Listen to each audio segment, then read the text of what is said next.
I thought maybe we could start by talking about your brother Bill growing up. What was it like to have Bill as a brother? Well, I idolized Bill. He was 5 years my senior. Mm-hmm. There were 4 brothers in my family. Bill, my next older brother, Walter, and then I came along 4 years after Walter, and then 10 years later, my little brother, Joe, was born. So Bill was the oldest. He was extremely, extremely bright, and it was recognized early on. My father ran a variety store here out of the town hall for 50 years. And when we were kids, we used to always come over here to the library, and Judy Conklin was here, and she was almost like our daycare leader. But she early on realized that both my older brothers were extremely bright. Bill went through 7th grade, and at that time, Cranwell was one of the most prestigious prep schools in the country. And they decided they would offer the top student in 7th grade. It had to be a male, it was an all-male school, a scholarship. And so Bill got that. He graduated from there at 16 years old. Wow. But he won every academic medal at Cranwell. They had a medal in each discipline. And then, of course, they had the valedictorian. He won every one of those. It was a Jesuit, and they tried to funnel their real good kids to the Jesuit schools, and so Holy Cross being one of them. Bill earned a full academic scholarship there. He decided he wanted to be a pilot, so after he graduated from Holy Cross, he went into the Naval Cadet Program, went to Pensacola, earned his wings there, and he flew in a variety of flight assignments. But early on, they tested him. They tested all the pilots, and they went, whew. So they sent him to Harvard for his master's degree in political affairs, and he worked at the Pentagon,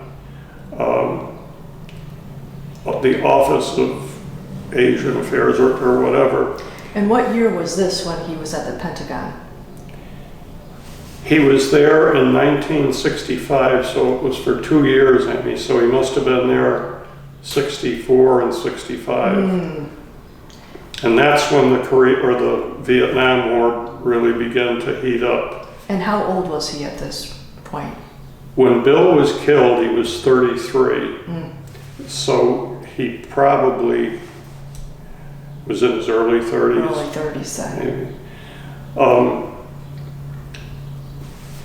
But after he graduated from Harvard, they put him in a position in the Pentagon. And then, I don't know how, but I have the information that out of 300,000 possibilities, or 30,000, I don't know which it was, he was selected to be the naval aide at the White House during the Johnson administration. And there's some great pictures of them with him.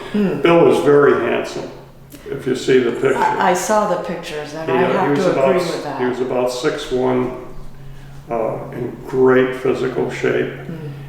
And his responsibility at the White House was to introduce various celebrities to the President and Mrs. Johnson. So for a handsome young bachelor, it was a great life for him. But as the Vietnam War began to heat up, he really felt a need to be over there. So many of his buddies, his closest friends, were flying there. One of them was Jerry Denton, who was the first pilot of the pilots that were captured off the plane when they released them, and he became a senator in Alabama, Jeremiah Denton. But he was one of Bill's very close friends. But he just felt he had the ideal situation in Washington, but that he should be over there. So he petitioned Senator Conti, and he was allowed. So he flew off the aircraft carrier, the Constellation, and he flew a jet that was called the Skyhawk jet. And he had made 33 combat missions when a morbid irony occurred that our little brother Joseph, 18 years old, and his little girlfriend were both killed up by the Lennox house when a drunk driver crossed 3 lanes and hit them head on. The drunk driver, by the way, got a $200 fine, and that was it, and a broken nose. Wow. But in any event, so Bill was flown home on bereavement leave. And while he was home, we had an opportunity to talk. And it was a terrible situation for our pilots. The Navy pilots, they're the best and the brightest. But they were flying virtually kamikaze missions. The North Vietnamese knew they had intercepted radio information to Washington, D.C., so they knew every flight coming in. So it was a shame the number of great kids that were shot down, and that's why there were so many pilots, prisoners of war over there. But Bill knew the odds. He said, he said to me, just prepare our mother. It's a tough situation. And on his 7th flight back, his 44th, is when a ground-air missile hit his plane. And they flew in pairs, and the fellow pilot, Dan O'Connell, was flying with him, and when he saw the explosion, he contacted us later. He said there was no way Bill could have survived. Having said that, though, there was no body recovered. So they flew search and rescue for 3 days, and the downed pilots had a beeper that they could activate, but there was no sound of it. So for 23 years, although he was legally listed as deceased by the Navy, he was still a POW. And then in 1989, the Navy contacted us that his remains had been returned. I spoke just before that, I think it was 85, at the Dalton American Legion. Silvio Conti was on the program, and they told me that they knew that the North Vietnamese had over 400 sets of remains of downed pilots, and they were going to divvy them out for war reparation funds. But under intense pressure, they had to do that. And early on, they were sending fake remains back, chicken bones and whatnot. Our country set up a forensic lab in Hawaii, and when the Navy personnel came to meet with us, they said that the expert that had examined Mengele, a terrible war crime, did those experiments, right? They developed it, so they said there's absolutely no question it's Bill. And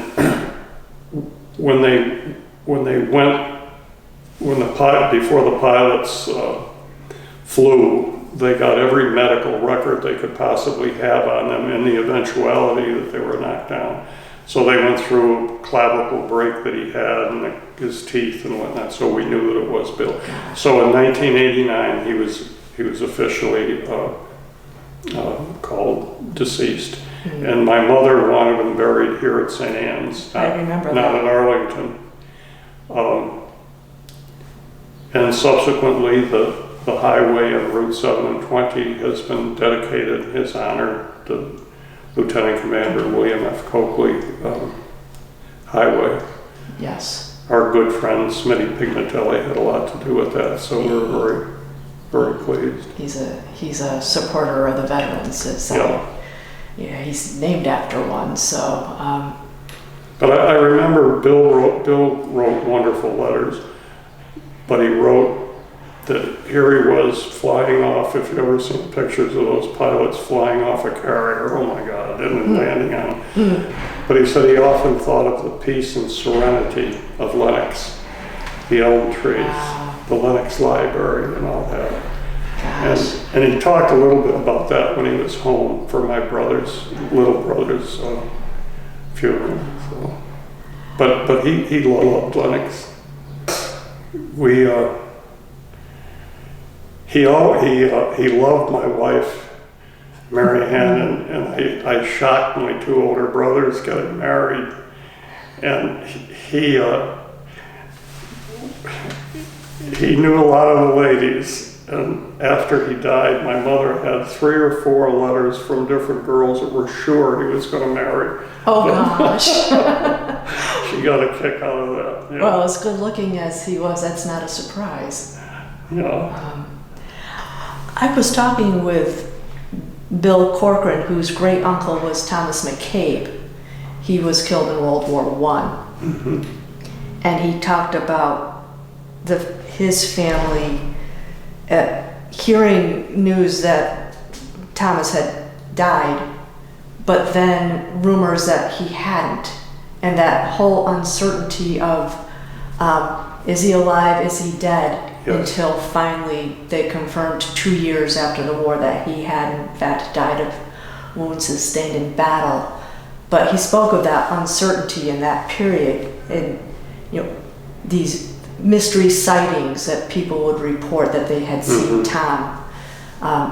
Did your mother go through any of that with Bill? Absolutely. Her greatest fear was that he was alive but a prisoner of war. Yeah, and I don't know how many times in a dream I was dreaming that Bill came home. Oh gosh. But so when his remains did come back, it was hard for people to say, gee, we're so sorry, but in many respects it was such a comforting feeling to know for sure that he had been killed, and that gave my mother real comfort. Yeah. That's good. And she was a deeply, deeply religious Irish Catholic woman. I mean, Fred Gilligan, my high school coach here, he said she's one of the few true believers that I've ever met. So that really helped her. She was a lot stronger than we were. The other awful happening in our family was my grandson, the Marine, being killed, and we were so close to him, RJ. And he's buried next to your brother up at St. Anne's. Yeah, absolutely. He spent so much of his time here in Lenox. He went to the sports camp, and he was a real Marine. He served tour of duty in Afghanistan. He served a tour of duty in Kuwait. And he was just on his way out again to Afghanistan when this needless accident, the Marine officer that had them do this nighttime mortar thing, and the mortar blew up and it killed 8 Marines. Gosh. It was totally unnecessary. He got in a lot of trouble over it. But yeah, so, yep. Bill was always an idol to him. So, I can imagine. Yeah. It's interesting, Amy. Just yesterday I watched it again, Flags of Our Fathers. And that has to do with Iwo Jima and Baxter Lane, who the VFW was named for Bill and Baxter Lane and Cap Conklin. Right. But he was there, and it was saying that the Marines, they knew it was a terrible thing. It was terrible. We sent those poor kids in, and they were slaughtered on the beach, so many of them. They said that the thing that kept them going was their fellow Marines, the guy on your right and the guy on your left, that camaraderie. And that was Bill. He had such a plum situation in Washington, but the pilots were very, very close, and many of them were married, and Bill just, you know, he said after a while, I just felt I can't keep this up. And that's when he contacted Silvio Conti. Gosh. Yeah. And when he came home, because of our little brother's death, he sure didn't have to go back again. He knew what was going on. But yeah, deep camaraderie for people. This Flags of Our Fathers was saying, deep camaraderie amongst the Marines and the pilots and whatnot. I've seen numerous stories that make that point. Yeah. Mm.